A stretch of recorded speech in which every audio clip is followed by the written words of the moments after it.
Please like this video and subscribe. I really want to reach my first 1,000 subscribers. Thank you. Before I tell you this, here's why it matters.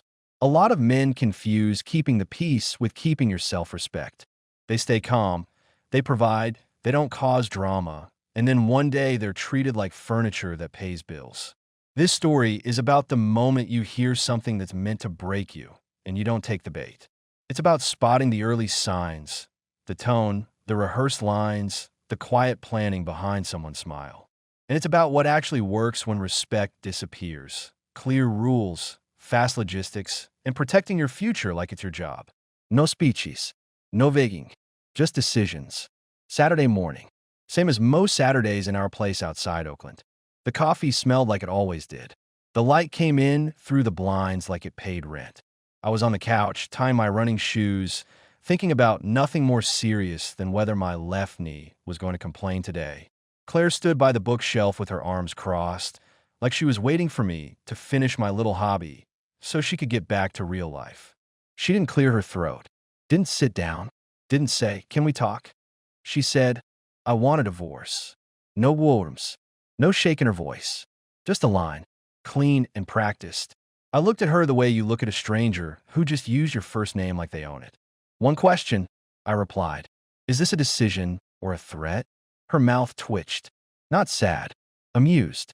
"Wow," she said. Still predictable. I stood up slowly, not because I was shocked, but because I wasn't going to sit there like a kid getting scolded. "Decision," she added, like she was doing me a favor by answering. "All right," I said. "Then tell me what you want." She blinked just once, like my script was supposed to be different. "You're not even going to ask why?" she pressed. "I'm asking what you want," I repeated. The why is usually just decoration. She let out a little laugh, the kind that's supposed to make you feel small. "Our marriage is dead, Mark. It's been dead. You're steady, safe, boring." She said it like boring was a medical diagnosis. "I need real feeling. I need something that's not a schedule." I nodded once, almost politely. "And in this house," she continued, tapping the air like she was counting points, "I'm invisible." I glanced around the living room. The clean counters, the organized shelves, the calendar on the wall with her appointments highlighted because I was the guy who remembered things. "Invisible," I echoed. "Right." She rolled her eyes. "See? That tone. Like you're above it." "I'm not above it," I said. "I'm just not panicking." Her lips tightened. "You always do this. You stay calm, so you can act like I'm crazy." I took my phone off the coffee table and put it in my pocket, not dramatically, just quietly. Habit. Control. Claire shifted her weight. Already spoke to an attorney. There was not pain, not confusion, a plan. I stared at her for a second, then nodded again. "Okay," I said. "So this isn't a talk. It's a delivery." She smiled like she'd won something. "Finally," she said. "He gets it." If I'd known where it was headed, I would have grabbed my keys that second and gone for that run and never come back to the same version of my life. But I didn't know yet. I only knew one thing. The way she said it wasn't heartbreak. It was a transaction. I walked to the hallway closet, pulled out a small notebook, one I use for house stuff, repairs, warranties, and set it on the kitchen counter. Claire raised an eyebrow. "What are you doing?" "Writing down the date." I answered. "When someone shows you who they are, I like to keep clean records." She scoffed. "God, you're such a robot." I looked her dead in the face. "And you're rehearsed." That landed. Not hard, but clean. She stepped closer. "You think you're going to punish me with that calm act? You can't even feel anything." I took my car keys off the hook. "Here's what's going to happen," I said. "Today, we're not arguing. Today, we're organizing. Separate rooms, separate schedules. And you don't touch our accounts like you're grabbing snacks from a pantry." Her smile dropped. "Excuse me. I pay the mortgage," I said, keeping my voice even. "You know that. If you want out, fine. But you're not walking out with comfort and calling it freedom." Claire laughed again, sharper this time. "You can't stop me." I didn't raise my voice. I didn't threaten. I just picked up my phone and opened my banking app, right there on the counter. "I can," I said. "I can pause shared access and route my income to a separate account today. Not to hurt you. To keep things clean. You wanted adult decisions. This is one." Her eyes narrowed. "That's controlling." "Oh, yeah. That's boundaries." You're going to learn the difference. She leaned in like she wanted to smell fear on me. You're going to regret this, she said. I put my running shoes down by the door like I was still going to use them. Regret isn't on my schedule, I told her. But consequences are. I left for my run anyway. Not because I felt normal, but because I wasn't going to let her words hijack my body. The whole neighborhood looked the same. The trimmed lawns, the dog walkers, the quiet little Saturday faces. And I ran with one thought. She didn't come to fix anything. She came to collect. That afternoon, I called George Matson. George was the kind of guy who didn't waste syllables. Late 50s, steel gray hair, voice like a closed door. He picked up on the second ring. Mark, George, I said. Claire announced she wants out. She already talked to someone. There was a pause that felt like a calculator working. Did she say it like a request, he asked, or like a verdict? Verdict. Good, he said. That means you stop acting like a husband and start acting like a man protecting his life. You ready to do exactly what I tell you? I'm not calling to freestyle, I replied. Then listen, George said. You document everything. You keep communication short. You don't get pulled into feelings. And you don't leave that house unless I tell you to. I stared at our driveway through the front window. Claire's car. My car. The house that suddenly felt like a contested piece of land. Understood, I said. Also, George added, you're going to see a version of her you've never seen. And she's going to call it her truth. Don't argue with it. Just outwork it. I almost smiled. That I can do. 2 days later, Claire switched tactics. That's what people do when the first move doesn't make you fold. She came into the kitchen while I was packing my lunch. Turkey sandwich. Apple. Same boring routine she loved mocking. She set a mug of coffee next to me. Not slammed. Placed. Look, she said, softer. I shouldn't have dropped it like that. I didn't look at the mug. I looked at her hands. Nails done. Ring still on. Everything curated. I appreciate the effort, I told her. But we're past drop it like that. Her eyes got shiny. Not wet. Just shiny. I felt alone, she said. For a long time. I zipped my lunch bag and leaned against the counter. Claire, I said, we didn't come to me lonely. You came to me prepared. She flinched. That's not fair. It's accurate. I corrected. She stepped closer. We could do this without making it ugly. I finally looked at her. Then stop aiming at ugly. She frowned. What does that mean? It means, I replied, no raids on accounts. No flipping stories to make me the villain. If you want a clean split, act clean. She exhaled like I was exhausting her. You're acting like I'm trying to take you down. I raised an eyebrow. You literally said you already talked to an attorney before you said 2 honest sentences to your husband. Her mouth opened, then closed. She tried a new angle. What if we slow down? She asked. What if we go to counseling first? That was the first illusion. The softening. The little cup of coffee, like a peace offering. I shrugged. Counseling is for people who talk before they plan exits. She stared at me like I'd slapped her with a spreadsheet. So that's it? She asked. You're just done? I'm not done, I said. I'm organized. Her voice sharpened. You're enjoying this. I almost laughed. Yeah, Claire. I'm having the time of my life watching my marriage get audited. That night, she tried to corner me in the hallway. You don't even care, she said. I paused by the guest room door. My new room, hand on the knob. Ikare yansoid. That's why I'm not letting you rewrite who I am. She scoffed. You are who you are. Predictable. I opened the door. And you're becoming who you are. Strategic. The next few weeks were a slow grind. Emails. Lists. George's instructions. Me living like a man who refused to be baited. Claire, meanwhile, started collecting sympathy like it was a hobby. One evening, I walked into our driveway and saw Claire talking to our neighbor, Mr. Patel, right by the mailbox. Mr. Patel was a gentle guy, older, always kind, always curious. As I approached, Claire's voice got louder on purpose. I just feel like I've been carrying everything, she said. Emotionally, Mr. Patel noticed me and smiled awkwardly. Hey, Mark. Claire didn't stop. She didn't even turn her head. I'm just exhausted, she continued, trying to get him to see me.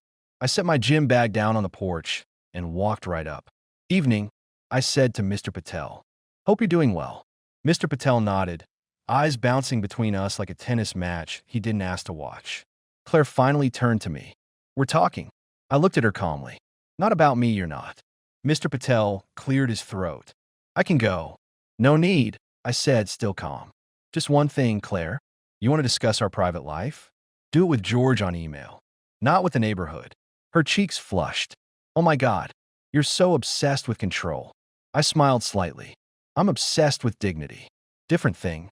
Mr. Patel's eyebrows rose, like he didn't expect me to speak up. Claire huffed. Fine, you're perfect. I picked up my bag. I'm not perfect. I'm just not available for public performances. I walked inside. That was my boundary on Chujorka right there in front of the mailbox with a witness. Quiet, clean, no jitting. But the message traveled. Months later came the formal hearing. Not the kind you see in movies. More like a room where adults try to keep their faces neutral while their lives get sliced into categories. Claire sat with her attorney, young guy, bright tie, smile that didn't reach his eyes. She wore a cream blazer like she was going to a networking event. George sat next to me, hands folded, expression bored. Like he'd seen 1,000 versions of this, and they all ended the same way when facts showed up. Claire spoke first. Not directly, but through her attorney. The story they presented was simple. Mark is emotionally cold. Mark is dismissive. Mark makes her feel small. Mark is the reason she had to find herself. George leaned toward me and murmured, "Watch this." When it was our turn, George didn't argue feelings. He didn't attack her character. He laid out paper like it was a timeline of reality. Mortgage statements, payment history, debt closures, car payoffs, account records showing the flow of income and expenses. Not to brag, just to prove who carried what. Claire's attorney tried to interrupt. That doesn't speak to emotional. George cut him off with a small smile. We're not here to grade feelings. We're here to divide responsibilities and outcomes. Then George did something I didn't expect. He pulled out a letter. It was from Claire's mother, Linda. Linda was a straight shooter. She'd always liked me because I fixed things without announcing it. When Claire's dad had gotten sick years back, I was the one who drove Linda to appointments, handled the paperwork, stayed steady while everyone else spiraled. George handed the letter forward. This speaks to reliability and support, he said. Claire's face tightened. Her eyes flicked toward me like, you went to my mother? I didn't. Linda came to me. That's the part Claire couldn't compute. Respect has a way of showing up without being invited. Then George slid in the last piece. Printed messages. Not scandal. Not gossip. Just Claire texting her friends. She's complaining he's too stable. He doesn't give me that uncertain feeling. I need someone who makes me feel alive. George's voice stayed even. This wasn't about harm. This was about boredom with stability, paired with a planned attempt to keep the stability. Claire's attorney tried to object. Claire's jaw clenched so hard I thought she might crack a tooth. And when the decision came, it was short and brutal in the way bureaucracy can be. The house stayed with me. Claire was required to move out by a set date. No drama, no speeches, just the sound of her control leaving the room. Outside the building, Claire walked up fast, eyes blazing. You think you won, she hissed. I looked at her like she was a problem I already solved. I didn't win, I said. I kept what I built. You used my mom, she snapped. I gave her a tired half smile. You used your marriage. Don't lecture me about ethics. Her face shifted. That second illusion tried to come back. Soft voice, wounded eyes. Mark, she said, this didn't have to go like this. I nodded once. You're right. You could have talked to me before you shopped for exits. She reached for my arm. I stepped back. Don't, I said. We're done touching. Her eyes flashed. You'll miss me. I turned to my car. I'll miss the idea of you. That's not the same thing. 2 years passed. Not the fake kind of time healed everything. Real time. The kind where you build new routines and your body stops waiting for the next fight. I moved to Sacramento. New house. Not huge, but clean in mind. New work, small business consulting, mostly operations and logistics. Boring, profitable, peaceful. And Nora. Nora was warm in a way that didn't demand anything. She taught yoga classes and ran a small community project on the side. She laughed like she meant it. No competitions.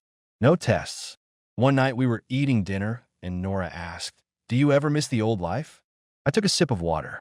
Sometimes I miss the simplicity, I admitted, but I don't miss being managed. She smiled. Good answer. Then, on a random Tuesday, the doorbell rang. Nora glanced at me. Were you expecting someone? Nope. I opened the door, and there she was. Claire. Nobleza. No palistes mal. Hair pulled back, face bare, voice softer like she'd practiced a different speech. Hi, Mark, she said. Can we talk? I didn't step aside. I didn't invite her in. I didn't react like she was holding a weapon, but I also didn't pretend she was harmless. What do you want? I asked. Her eyes flicked past me, into the house, scanning. Not for me. For proof. I've thought a lot, she said. I was selfish. I didn't understand what I had. I nodded slowly. And now you do. She swallowed. I couldn't connect with anyone. I tried, and it was empty. I realized nobody loved me the way you did. Her voice had that careful softness, like she'd watched a video on how to sound sincere. I kept my face neutral. That's unfortunate. Her brows pulled together. That's all you have to say? That's all your speech earns, I replied. She tried a small laugh. You're still you, and you're still here, I said, which is confusing because you said you needed real feeling and passion. I'm not a carnival ride. Her eyes flashed, then softened again. I just want to sit. Maybe we can have dinner. Like friends. I leaned against the doorframe. No. She blinked. No. No dinner, I said. No friendship dinner. No catching up. You don't get access because you feel nostalgic. Her voice got tight. So she's in there. I didn't answer that. I didn't know her details. Silence is a boundary too. Claire took a step closer. Mark, please. Just 5 minutes. I kept my voice even. You announced your exit like you were reading minutes from a meeting. I'm not here to comfort you now. Her eyes sharpened. You really think you're better than me? I smiled slightly. I think I'm better without you. That hit her hard. She tried to recover with a softer tone. I made mistakes, she whispered. I'm asking for a chance to make it right. I nodded once. You had a chance. You used it to plan. Then I closed the door. Calm. No Islam. Just a click. Nora stood a few feet back, arms folded, watching me. That was her, she said quietly. That was her. I confirmed. Nora exhaled. She looked different. Different costume, I said. Same play. The next day proved it. I was at my office, mid-morning, talking with Ray, my operations manager. Ray was blunt, loud, the kind of guy who called everything like he saw it. He leaned on my desk. If you don't raise your rates, you're basically sponsoring people's chaos. I smirked. You should put that on a mug. Then the receptionist buzzed. Mark, there's a woman here asking for you. She says it's urgent. My stomach didn't drop. It tightened. Controlled. I walked to the front. Claire stood there, pretending she belonged. Hand clasp, polite smile. She didn't know how ridiculous she looked in my new life. Ray followed behind me, curious. Claire brightened when she saw me. Mark, thank God. I stopped a few feet away. How did you find this place? She hesitated half a second. I asked around. I nodded slow, meaning you searched. Her smile faltered. I just needed to talk. Ray crossed his arms. You got a card or an appointment, ma'am? Claire ignored him. Mark, I'm worried about you. I almost laughed. Now you're worried. She lowered her voice. I saw a picture. You and her. I didn't flinch. And Claire's eyes narrowed. You think she's going to stay? You think she won't get tired of your routine? Ray made a low whistle. Wow. I held up a hand slightly, not to silence Ray, but to keep my own pace. Claire, I said, clear and flat, you don't come into my workplace. Not ever. Her face tightened. I'm not doing anything wrong. You're doing exactly what you've always done, I replied. You're trying to put your hands on something that isn't yours. She scoffed. I was your wife. And now you're a visitor who isn't welcome, I said. Claire's eyes flashed. So you're just going to erase me? I tilted my head. You erased us first. I just didn't redraw it for you. Ray leaned closer to me and muttered. You want me to call security? I kept my gaze on Claire. You're leaving, I said. Right now. Her voice got thin. You're really choosing her. I gave her a small, calm smile. I'm choosing peace. She stared at me like she wanted a reaction. Something messy. Something she could twist. I didn't give it. Claire turned sharply and walked out. Ray watched her go, then looked at me. That your ex? Yeah. Ray shook his head. Man, she came in like she was collecting a debt. Exactly, I said. And I'm not on her payment plan. That afternoon, I installed new cameras at the house and upgraded the locks. Not because I was scared, because I was done being casual about someone who treated boundaries like suggestions. I told Nora, no solo detours after class. Straight home. If anything feels off, you call me. Nora didn't roll her eyes. She didn't say I was overreacting. She nodded like a grown adult who understood patterns. Got it, she said. I don't want her near my students anyway. 2 mornings later, I woke up to a message from Nora. We need to talk. I found her in the kitchen, phone in hand, face pale in a controlled way. She turned the screen toward me. Anonymous posts. Photos of Nora pulled from old trips for a profile. Captions written like fake concern. This woman destroys families. She steals men. She's fake. And worse, little hints about where she taught, like someone wanted strangers to show up and make her feel watched. Nora's voice was steady but tight. Someone is trying to make me unsafe. I stared at the screen, jaw set, mind working. This reads like Claire, I said. Nora nodded once. It does. Then she added, quietly, she came to the studio yesterday. I looked up. What? Nora swallowed. She stood outside. Just watched. Didn't come in.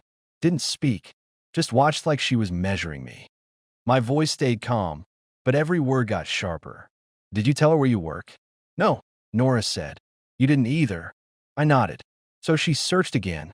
Nora stared at me. Mark, I'm not doing the ignore it and hope it stops thing. I'm not either, I replied. She stepped closer. She controls the situation as long as she stays a ghost. I took the phone from her gently and scrolled again. The wording, the precision, not a random troll. A campaign. What do you want to do? I asked. Nora's eyes lifted. I want her to say it out loud. I didn't argue. I didn't doubt her. Nora wasn't dramatic.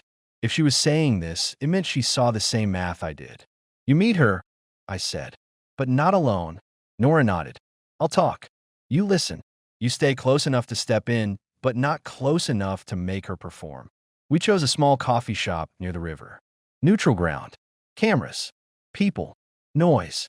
Safe. Nora arrived first and sat with her back to the wall. I took a seat at a table behind a plant, not hiding like a teenager, just positioned. Claire walked in 10 minutes later like she owned the air. She saw Nora and smiled, tight satisfied. Nora stood polite. Claire.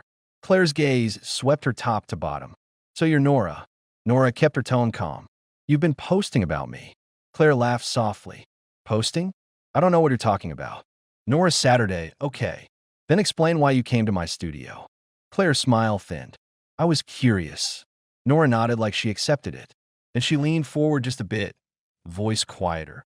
I'm not here to fight, Nora said. I'm tired. I didn't ask for this. I just wanted to stop. Claire's eyes lit up. That's what she wanted, someone smaller in the moment. Then leave, Claire said simply. Nora blinked, playing it perfectly. What? Claire tilted her head. You heard me. Nora's voice cracked just enough to sound real. Why are you doing this? Claire leaned back and crossed her legs. Relax now. Comfortable. Because you're temporary, Claire said. You're an obstacle. Nora swallowed.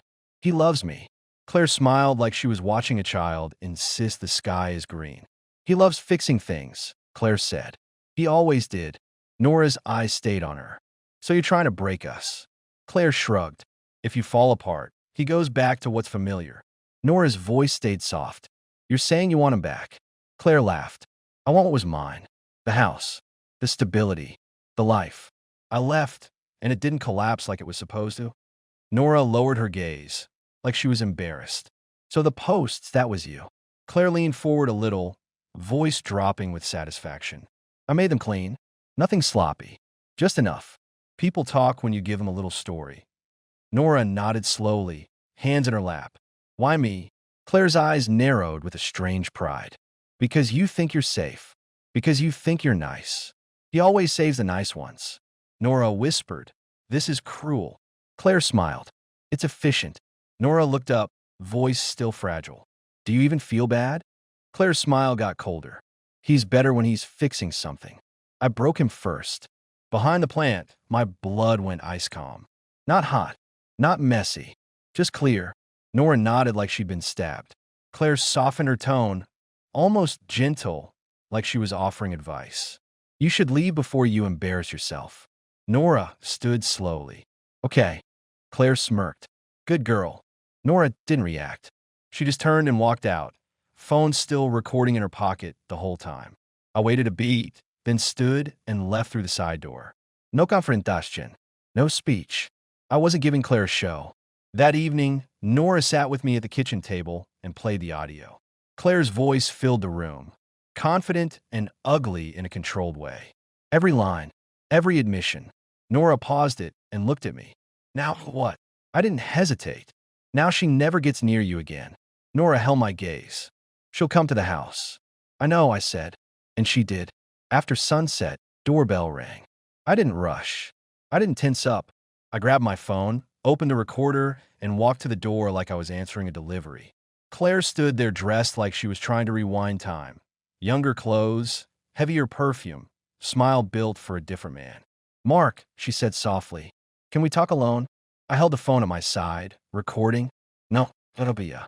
Her smile faltered. Please. I'm listening right here, I said.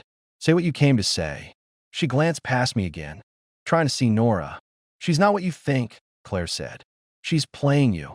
I nodded slowly. Interesting. Keep going. Claire narrowed her eyes. Why are you being like this? Because I'm done being managed, I answered. And I'm done pretending you're here for anything honest.